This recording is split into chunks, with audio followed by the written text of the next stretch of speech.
I'm coming at you with this one. I'm trying to make heads or tails of it. I don't know what to think because throughout the 4 weeks that we've played games, I've seen ups, downs, left, rights, mistakes, miracles. But what is this team? Like, what exactly are we fucking seeing? I don't know. To be honest with you, I just don't freaking know. Like, who do we want to be? Who the fuck are we? What is our identity? I think we're as thoroughly as confused as you are, viewer. Like, it makes no freaking sense that this team has no sense of direction. And I come to you pleading, begging that you don't give up on this team because we're only 4 weeks in. We're only at the quarterly review. And for it to be this thoroughly mucked up is a ode to how things have gotten so convoluted. Like, the sense, the direction of this team, the leadership, the captaining, if you will, it all feels rudderless. And they better get this sorted out, or heads will roll, and we'll be reloading this game all over again from the beginning.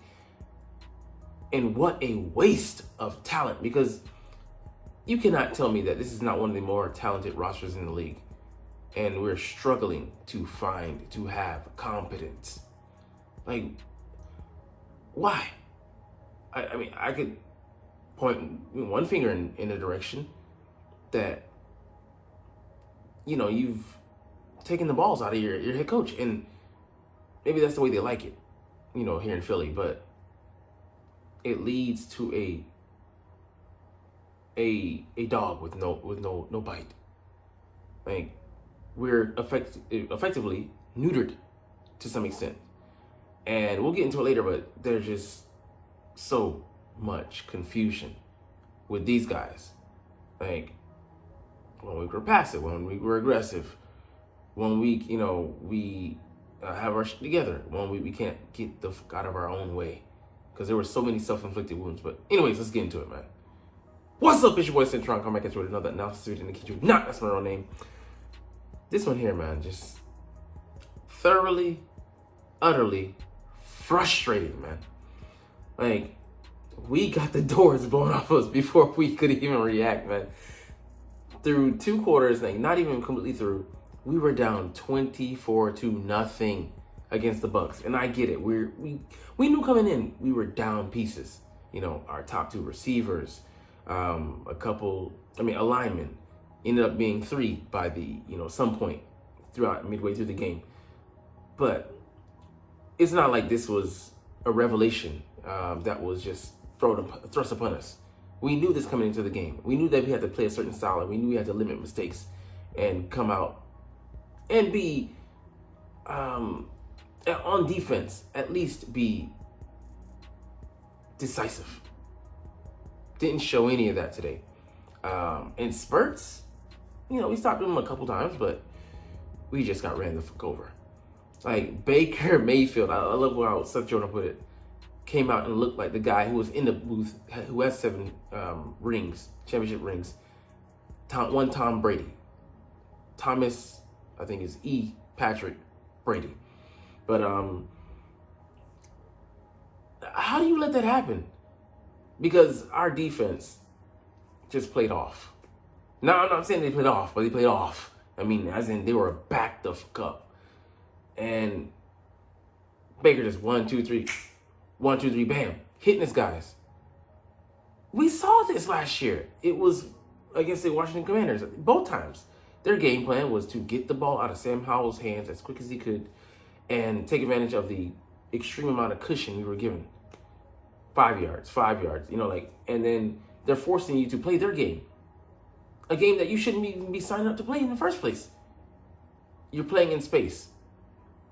You have to come up and make those tackles if you're gonna play that branded off defense, playing off.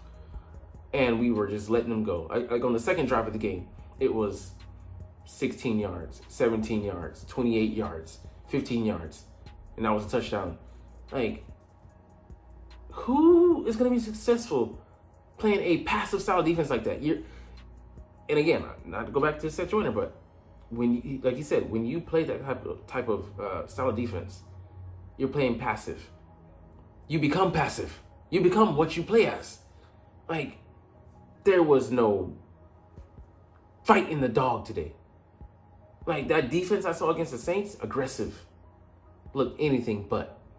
Just like we were just willing to roll out the red carpet and say, hey, Baker, let's escort you personally to the end zone. Like, what? No, man. Like, I mean, like, to call back to, paid in full. What's the point of having soldiers if he ain't gonna use them, B? Like, what's the point of having corners drafted, brought in, if he ain't gonna use them, man? Last time I checked, yeah, Darius Slay is a man corner. Was doing that in Detroit. Last time I checked, Quinyon Mitchell, he can do both. But when he plays up close, it's a different story. Kept Mike Evans out of the end zone.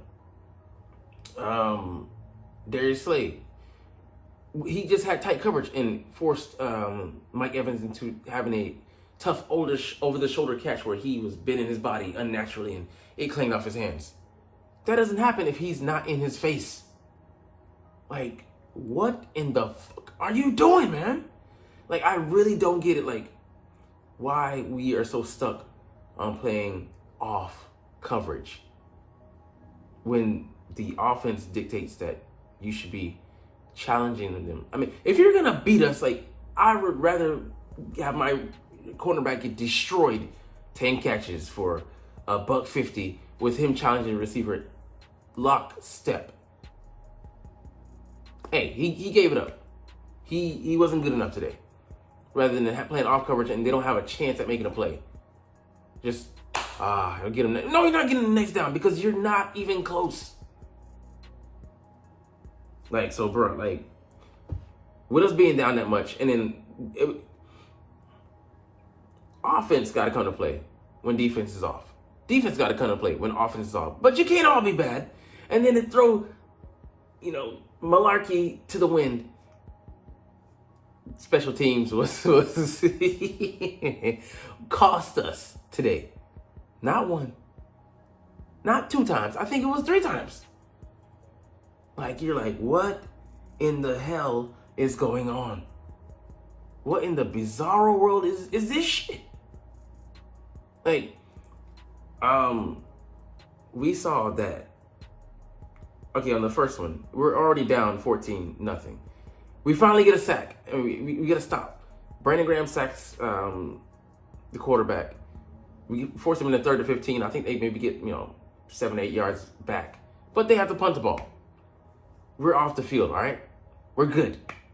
Let the offense have a chance. I think they had gone 2 and out, 3 and outs at this point. But okay, we're gonna get the O back on the field. We punt the ball. Cooper DeJean is back there, and Isaiah Rodgers blocks his man into the guy who had called a fair catch. So he was like, giving up the play. Like, okay, I'm just gonna settle for getting the ball back to my offense. Nope, can't do that because Isaiah Rodgers stupidly blocks his man into Cooper DeJean, which means it's an automatic, it's a fumble, and there's no interference because we self-inflicted wounded ourselves. Can't even say it right because I'm fucked up. But you're like, bro, what are you doing, man? What are you doing, bro? Like, at this point, I turned my defense mechanisms came on. I'm like, I'm done. I'm done being pissed at you guys. Let's see how far you fuck it up and how far you take it. Then it might have been the ensuing drive. Keely Ringo gets in the party. Like, cornerbacks that ain't playing, they're on the bench that are mad at Cooper DeJean because he's getting some PT. I'm gonna blow you up. He destroyed Cooper DeJean. And Cooper, like, one time, okay. 2 times, he's looking like, bro, seriously, what the French toast is going on? Like, he gets up looking around like, come on, man. I gotta imagine this shit, man. Y'all is playing for the other team. They paid off your bet parlay for this week or some shit. Like, it was so bad. Like, I'm glad Jeremiah Trotter Jr. had situational awareness. He's like, okay, damn, things are bad on the first special teams snap. Now another one, he just was aware. He's like, man, things are going bad. He jumps on the fumble because otherwise that's another potential turnover. So this game, it got out of hand in a hurry. Saquon Barkley had less than 10, I think, first half carries. It was ridiculous. Some drives he didn't even get carries. I get that the Bucs have a good run defense, but we saw when he had that 59-yard jaunt that he can pop one. And that's always been Saquon's game, actually, with the Giants. And, it called it a bad, game plan, philosophy, whatever. But he'll go negative, he'll go minimal gain, and then he'll pop one. That was the play that should have gotten us back in the game, full swing. Jalen being careless with the ball. Like, if the route isn't, there, you have to hold the ball for a certain amount of time. You got to know the internal clock in your head has to be going, I got to get the fuck out of here. Like, I got to hold on to the ball tightly and take this hit. Or I got to know that alarm bells should be ringing in my head to get the hell out of here. And he should have done what he did last week in the Saints game. Get out of there, get some yardage, and live to fight another day. It was first down and we turned the ball over, bro. First down and he fumbles.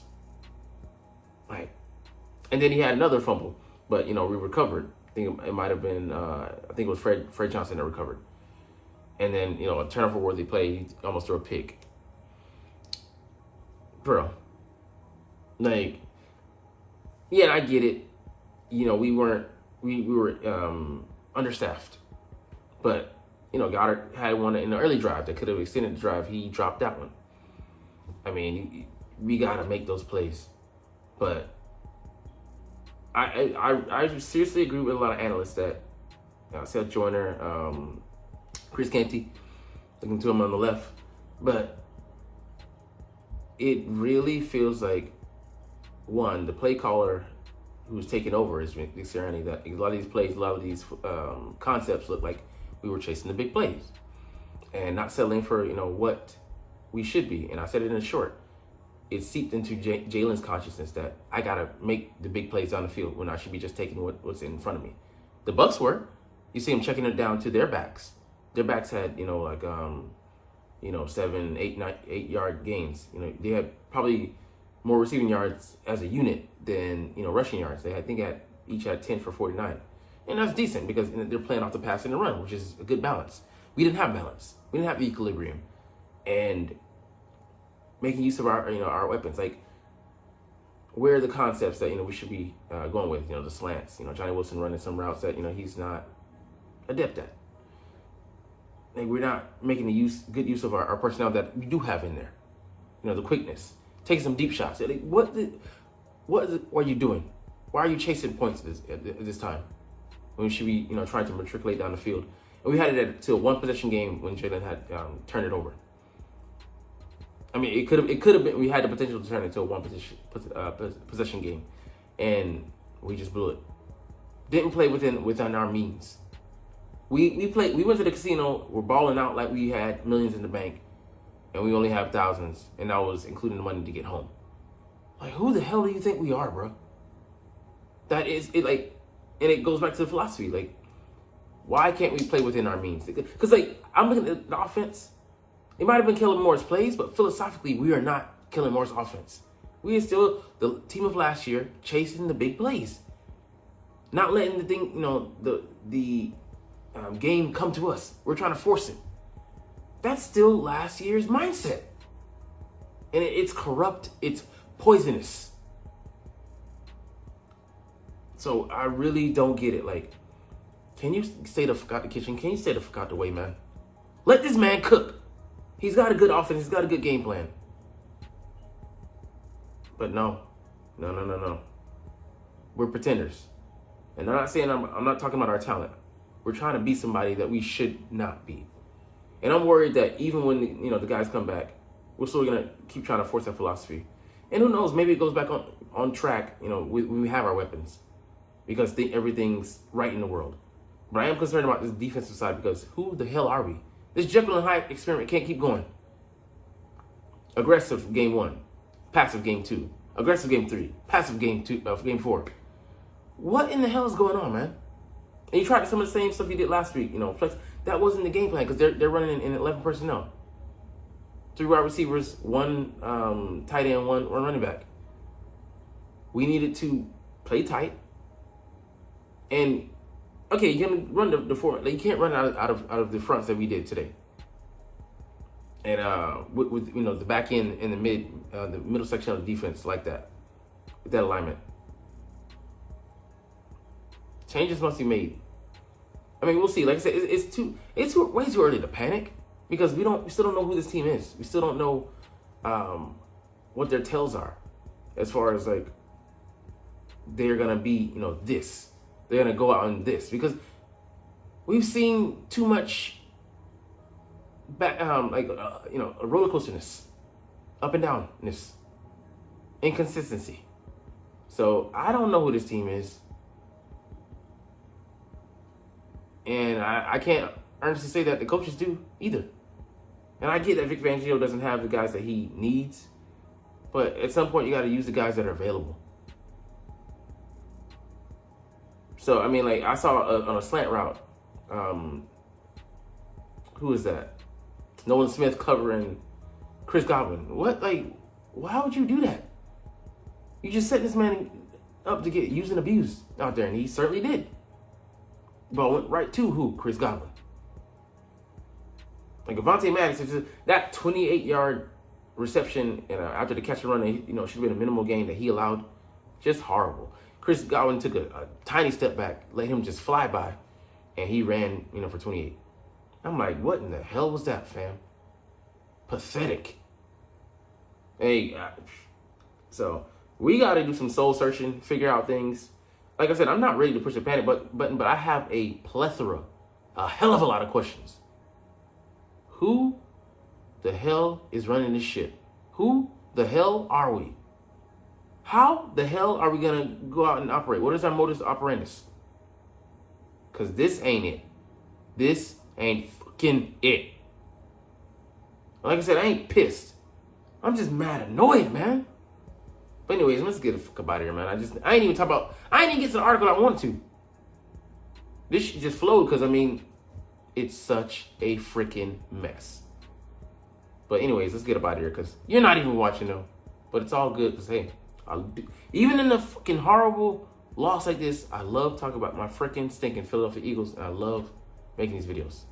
So we'll jump this is officially, but as always, it's fly Eagles fly and let's motherfucking go, man. Like, comment, share, and subscribe Thanks for watching. Check me out at Cintron, Cintron Anime, Cintron Life, or Cintron Laughs, or other social media.